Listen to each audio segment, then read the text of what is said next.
want to do a Q&A, but I just have to wait to get some reception on my phone. So I'm just out for a bike ride this morning. There's no snow yet, so still have to do other things to stay active. But I thought I'd take a break and answer some of your guys' questions. Do you suggest longboarding in the off season? I definitely suggest it. I think skateboarding helps with snowboarding a lot. Any skateboarder I've ever taught to snowboard always picks it up really quick. And I'm actually picking up a longboard next week, so. How do you wear your helmet while wearing the headphones? So while I'm riding, I don't wear headphones, I wear earbuds. I'll wear headphones, up the gondola or on the way to the mountain, but while I'm riding, I'll have one earbud in. First comment. Somebody commented, first comment. I don't get the whole trying to be the first comment thing. I don't understand it. So somebody asked, what's the reason for my new bindings? So the straps on my old bindings are just kind of coming apart a little bit, and it's, time. I've had those for 5 years, so it's time for new ones. So a beginner question, what's the best way to transfer from one edge to another? So the best way to change from one edge to the other is to just let it happen nice and gradually. So letting your board run straight and flat and then changing edges. I think some of the problems with changing edges comes from when you try to do it too quickly and then you can catch an edge. So find a spot that you're comfortable with, let your board run straight and flat, and then commit to the new edge. Where is a good place to snowboard in Tennessee? I have no idea, but I'm sure you could look it up online. So somebody asked, is it a good idea to listen to music while you ride? I think it's okay to listen to music while you ride as long as you're being responsible about it.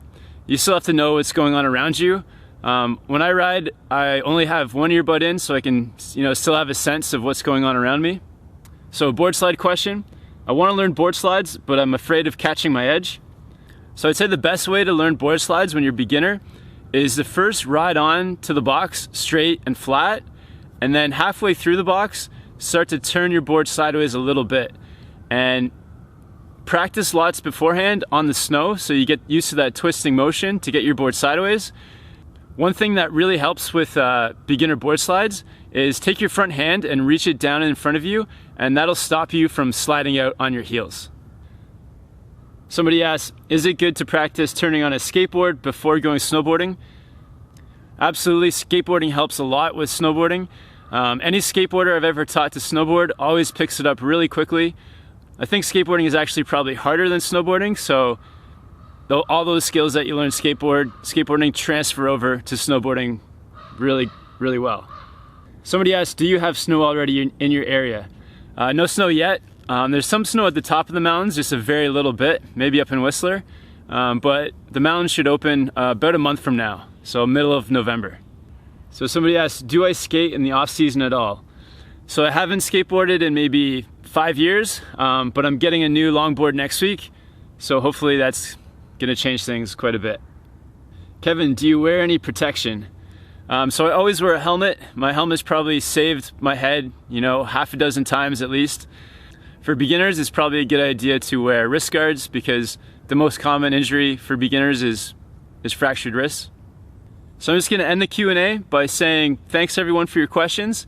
And also thank you to everyone who shared their injury story a few videos ago.